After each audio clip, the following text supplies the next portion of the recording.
اور اللہ نے مقدر میں کھلانا رکھا ہوگا، اللہ کھلائے گا، اللہ کھلائے گا، یہ ذمہ تو اللہ نے لیا ہے۔ وہ مشہور واقعہ ہے، ایک بندے نے کسی بندے سے کہا پیسہ دو، کہا کیا کرو گے؟ کچا رس پینی ہے، کہا لا حول ولا قوت، میں تمہیں نشہ کرنے کے لیے پیسہ دوں گا، روٹی شوٹی کھانی ہے تو اس کے لیے پیسے دوں گا۔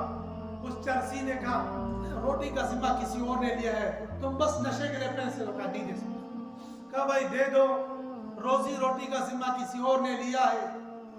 اب اس نے مجبوراً دے تو دیا، کہا میں راز جاننا چاہتا ہوں، روزی روٹی کس نے اس کے ذمہ لیے؟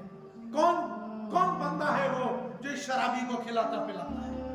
یہ آگے گیا، یہ پیچھے گیا، اس نے دیکھا کھانے کا ماحول چل رہا ہے، شادی کا حال سجا ہوا ہے، ادھر مرد ادھر عورتیں، یہ جہاں مرد جا رہے تھے اس دروازے پر کھڑا ہو گیا، ادھر سے کھانا لانے والا بندہ بریانی کی پوری ڈش لے کر آ رہا تھا، اس کے ساتھ ٹھوکر لگی، ساری ڈش نیچے گر گئی۔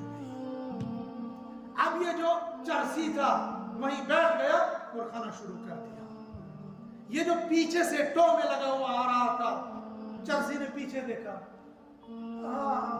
کھانا تو ہمیشہ پلیٹ میں کھلاتا ہے، لیکن آج تھوڑی بہت انبن چل رہی ہے۔ اس چرسی کو یقین ہے اللہ کھلاتا ہے، لیکن یہ بھی جانتا ہے انبن چل رہی، اس لیے پلیٹ نہیں دی، یوں ہی کھلا دیا۔ اس نافرمان کو یقین ہے اللہ کھلاتا ہے۔